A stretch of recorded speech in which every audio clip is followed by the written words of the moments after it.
Bonjour à tous, je vais revenir vous parler encore d'Afro-Dessiné. C'est la deuxième vidéo. Je voudrais vous parler d'abord de ce que j'entends par Afro-Dessiné, pourquoi Afro-Dessiné. Ensuite, je voudrais vous parler de troisième découverte pour ce livre à 3 titres. Le premier titre, c'est Afro-Dessiné. Le deuxième, c'est troisième découverte.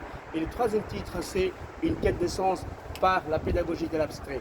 Donc je vous expliquerai très clairement dans les prochaines vidéos ce que signifie ce que renferme tout ça comme sens, et vous allez pouvoir vous-même comprendre que c'est une aventure qui concerne toute l'Afrique à partir du 10e siècle, 9e, 10e siècle, avec la première agression subie par le continent africain qui vient de l'islam et des Arabes. Ensuite, à partir du 13e, 14e, 15e siècle, vient l'agression menée par les Occidentaux à travers la christianisation et l'esclavage.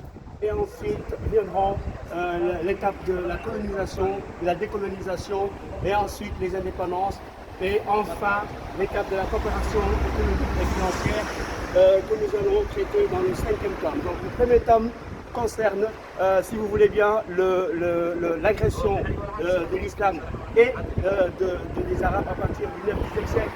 Ensuite, le deuxième tome traitera de l'agression occidentale symbolisée par le christianisme. Ensuite viendront l'étape de l'esclavage et de la colonisation en troisième tome. Quatrième tome va concerner la guerre des indépendances et la décolonisation.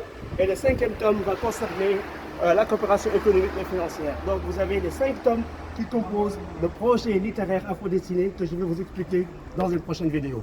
Restez à l'écoute, connectez-vous. Les pages Instagram, les pages Facebook, tous sont ouverts juste pour vous parler du projet Afro-Dessiné, troisième découverte, une quête de sens par la pédagogie de l'abstrait. Restez connectés, ciao et à la prochaine fois.